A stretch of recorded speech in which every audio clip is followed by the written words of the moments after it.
Hello student, हमने UK triple SC कनिष्ठ सहायक के लिए जो टेस्ट सीरीज चला रखी है उसमें अगला प्रश्न पत्र है हिंदी का।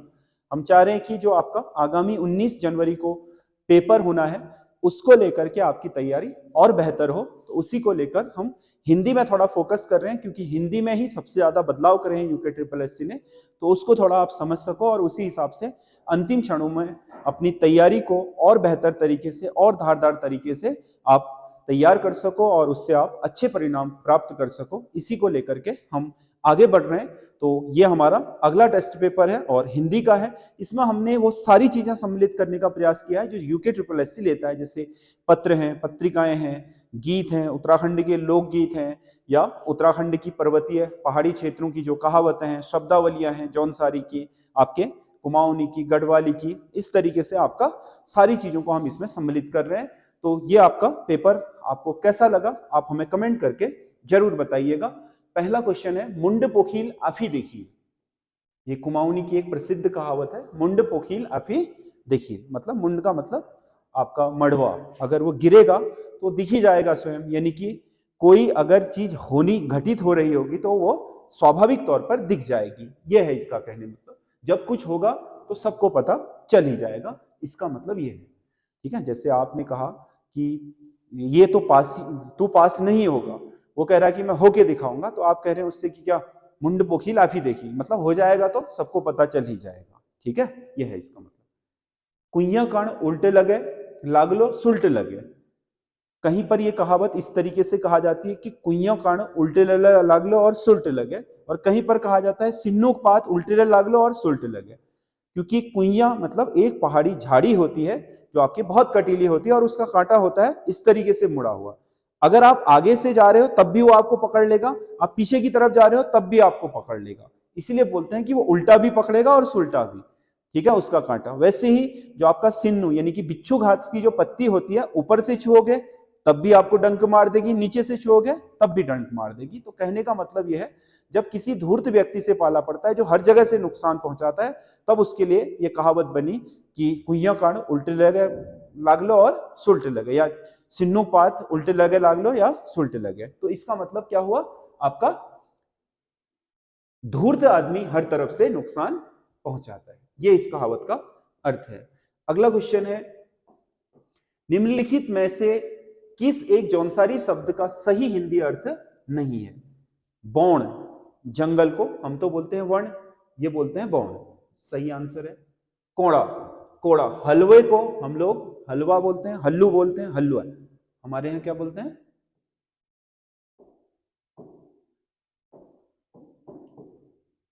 हलवा।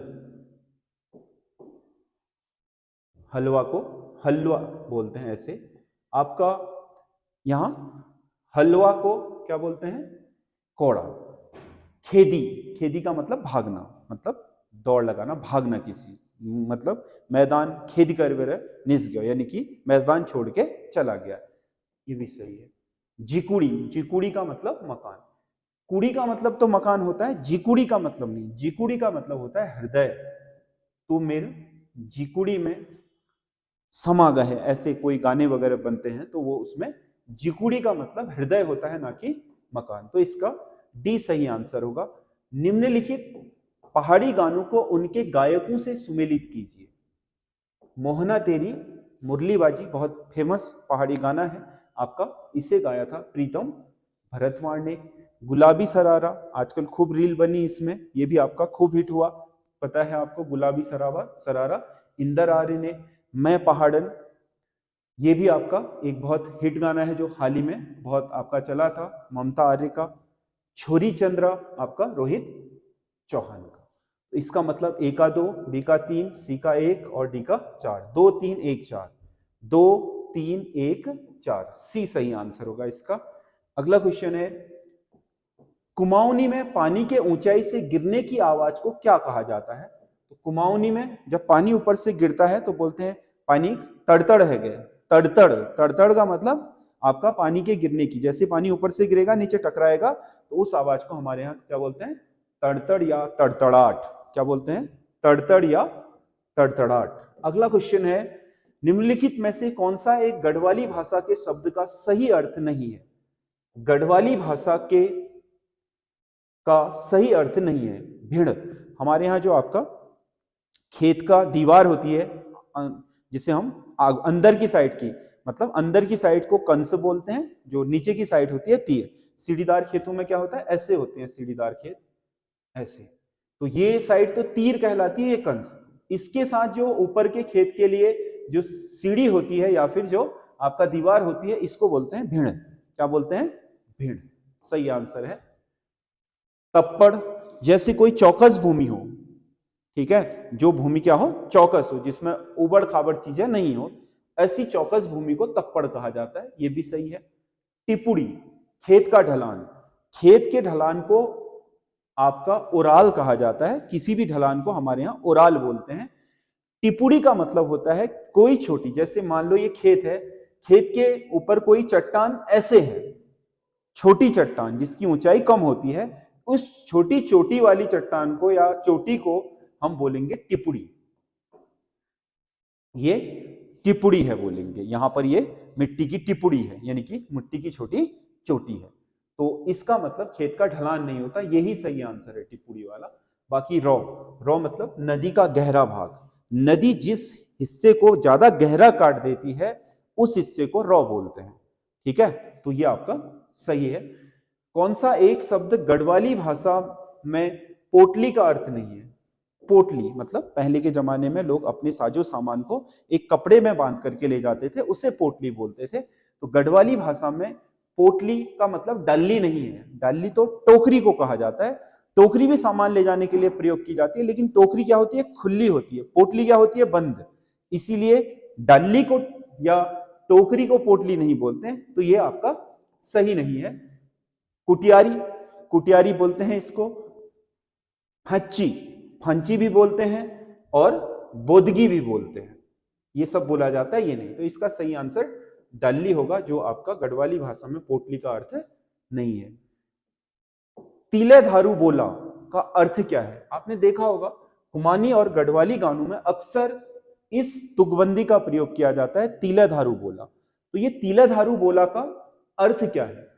तीले धारू बोला के अर्थ के संबंध में कहा जाता है कि जो आपके इसका जो शाब्दिक अर्थ लिया जाता है, वैसे कोई इसका कोई शब्द का वैसा अर्थ नहीं है। ये परंपरा चली आ रही है कुमाऊं और गढ़वाल के भड़ों से। भड़ मतलब भड़, या आपका जो हम वीर गाथाएं बोलते हैं पवाड़े, उनमें। तो कहा जाता है कि भड़ों में जब वो आपके क्या बोलते थे, कोई आपके भड़ बहुत ही क्या, भड़ जो वीर सैनिक होते थे, वीरता के कारण उसने कोई वचन दे दिया या कोई बात ऐसी कर दी जो आपका क्या हो गया, आपका किसी के सामने एक तरीके से मिसाल कायम कर दी, तब बोलते थे तीला दारू बोला। मतलब तूने तो मिसाल कायम कर दी इस क्षेत्र में, तूने तो अपने वचन को पूरी तरीके से क्या कर दिया, सिद्ध कर दिया, कोई मिसाल कायम कर दी। तो तीला दारू बोला का अर्थ तूने तो मिसाल कायम कर दी होगा, जो अक्सर प्रयोग में लाया जाता है। कुमाऊनी और गढ़वाली गानों में बहुत ही फेमस तुकबंदी है तीला दारू बोला। अगला क्वेश्चन है, ढोल, गवार, शूद्र, पशुनारी, ये सब हैं तारण के अधिकारी। ढोल, गवार, शूद्र, पशुनारी, ये सब हैं तारण के अधिकारी। उक्त पंक्ति किसके द्वारा रचित है। ये पंक्ति रामचरितमानस से ली गई है, और रामचरितमानस की रचना की है तुलसीदास ने। अगला क्वेश्चन है, निम्नलिखित में से कौन सी रचना सुमित्रानंदन पंत की है। जूही की कली, आपका निराला। युगवाणी सुमित्रानंदन पंत की। परिमल निराला, अनामिका निराला। तो इसमें युगवाणी सही आंसर होगा, ये सुमित्रानंदन पंत की है। अगला क्वेश्चन है, इलाचंद जोशी का प्रथम उपन्यास है। इलाचंद जोशी का जो पहला उपन्यास है वो आपका घृणामयी है। चित्रलेखा तो भगवती शरण वर्मा का है, विपथगा अज्ञेय का है, परिंदे निर्मल आपका हाँ निर्मल वर्मा का है। तो ये जो आपका घृणामयी है वो है आपका इलाचंद जोशी का। अगला क्वेश्चन है, निम्नलिखित पत्रिकाओं को उनके संपादकों के साथ सुमेलित कर सही विकल्प का चयन कीजिए। कवि वचन सुधा, कवि वचन सुधा भारतेंदु हरिश्चंद्र की है। हंस प्रेमचंद की है। माधुरी दुलारे लाल की है। और आपका ज्ञानोदय कन्हैयालाल मिस्र की है। तो इसका सही आंसर होगा ए का 3, बी का 1, सी का 4 और डी का 2। 3 1 4 2 इसका सही आंसर होगा 3 1 4 2। 3 1 4 2 सी सही आंसर होगा। दो समकक्ष अधिकारियों द्वारा व्यक्तिगत शैली में लिखे जाने वाले पत्र होते हैं। दो समकक्ष अधिकारी मतलब दो अलग अलग विभागों के अधिकारी हैं, दोनों की रैंक सेम है। अगर वो व्यक्तिगत शैली में पत्राचार करें लेकिन सरकारी काम के लिए करें, ऐसा नहीं अपने व्यक्तिगत काम के लिए नहीं, सरकारी काम के लिए कि आपको मैंने ये रिक्वेस्ट की थी, आपने ये काम कर दिया है या नहीं कर दिया या कितना समय लगेगा, व्यक्तिगत शैली में, क्योंकि सरकारी जो आपके पत्र होते हैं उनकी शैली औपचारिकतापूर्ण होती है, उसमें आपके व्यक्तिगत संबंधों भावनाओं के लिए कोई स्थान नहीं होता। लेकिन एक पत्र ऐसा है जब दो सेम रैंक के अधिकारी आपस में किसी विभागीय कार्य को लेकर के बात करते हैं तो वो आपके किसमें लिख सकते हैं, व्यक्तिगत शैली में भी लिख सकते हैं। उसमें वो परम मित्र भी लिख सकते हैं, आदरणीय भी लिख सकते हैं। इस तरीके से महोदय शब्द लिखने की उसमें क्या है, औपचारिकता नहीं है, आपके मैटर में औपचारिकता नहीं है, व्यक्तिगत भावनात्मक शैली में लिखे जा सकते हैं। ऐसे पत्रों को हम अर्ध सरकारी पत्र कहते हैं। काम तो सरकारी है लेकिन उसमें जो आपका भावना है वो आदि अर्ध है, यानी कि सरकारी भावना में सरकारी तरीके से नहीं लिखाए जा रहे हैं लेकिन सरकारी पत्र हैं, इसलिए हम क्या बोलते हैं, इनको अर्ध सरकारी पत्र। बाकी ये तो सब क्या है, सरकारी पत्र हैं और इनको केवल आपके जो आवश्यक क्या है चीजें हैं उनमें लिखा जाना अनिवार्य होता है। 1947 में उत्तर प्रदेश सरकार द्वारा भारत की पहली देवनागरी लिपि सुधार समिति का अध्यक्ष किसे बनाया गया था? देवनागरी लिपि में सुधार के लिए पहली जो समिति बनाई थी वो संयुक्त प्रांत ने, उत्तर प्रदेश ने बनाई थी 1947 में, और इसके अध्यक्ष बने थे आपके आचार्य नरेंद्र देव। आचार्य नरेंद्र देव। अगला क्वेश्चन है, हिंदी भाषा में मानकीकरण के लिए क ख ग ज फ वर्णों के नीचे नुक्ता चिन्ह लगाने का रिवाज किसने आरंभ किया? हिंदी भाषा में पहले नुक्ता का प्रयोग नहीं होता था। नुक्ता अरबी और फारसी भाषा का प्रयोग किया जाने वाला एक चिन्ह है जो आपके किसमें, खड़ी पाई के यहां नीचे लगता है। ये थोड़ा गलत लग गई दो जगह पर, ठीक है, खड़ी पाई के नीचे साइड में लगता, आगे साइड। तो ये नुक्ता लगाने के जो सुझाव दिया था हिंदी के मानकीकरण के लिए वो राजा शिव प्रसाद सितारे हिंद ने दिया था। अगला क्वेश्चन है, निम्नलिखित में से कौन से व्याकरणिक दृष्टि से शुद्ध वाक्य है? कौन सा एक व्याकरणिक दृष्टि से शुद्ध वाक्य? वे अनेक विषय के ज्ञाता थे। तो यहां पर क्या होना चाहिए, वे अनेक विषयों के ज्ञाता थे, विषयों के ज्ञाता थे, ऐसा होना चाहिए। तो ये गलत है। इस समय 4 बजे हैं, ये सही है, इस समय 4 बजे हैं, वाक्य में सही। सब लोग अपनी राय दें, सभी लोग अपनी राय दें, होना क्या चाहिए था, सभी लोग अपनी राय दें, या सब लोग अपनी अपनी राय दें, ऐसा होना चाहिए था। तो ये भी गलत है। नौकर आटा पिसवाने गया, आटा ही जब है तो फिर पिसाना क्या है, आटा बनवाने के लिए पिसाया जाता है ना। नौकर अनाज पिसवाने गया, ये होना चाहिए, ना कि आटा। आटा कौन पिसवाता है बताओ, आटा तो बन गया तब आटा बनेगा ना, पिसवाने के बाद। तो ये भी आपका गलत है। निम्नलिखित में से कौन सा एक वाक्य संकेतवाचक वाक्य है? आपको पता है अर्थ के आधार पर वाक्य के 8 भेद होते हैं, उसमें से एक संकेतवाचक भी। संकेतवाचक वाक्य की पहचान ये होती है जैसे काल में हेतु हेतु मत होता है, किसी कार्य का होना किसी दूसरे कार्य पर निर्भर करता है, वैसे ही वाक्य में किसी एक कार्य का होना दूसरे कार्य की ओर संकेत करता है, तो उसे हम संकेतवाचक, मतलब यह और वह क्या है, संकेतवाचक सर्वनाम तो होते हैं लेकिन वाक्य नहीं होते हैं। वाक्य संकेतवाचक वो होते हैं जो किसी एक कार्य का होना दूसरे कार्य पर नहीं। तुम आओगे तो मैं जाऊंगा, यानी कि इसका आना उसके जाने की ओर संकेत कर रहा है, ये सही होगा। वह मेरा घर है कह रहा है, वह मेरा घर है तो विधिवाचक वाक्य हो गया, सरल है।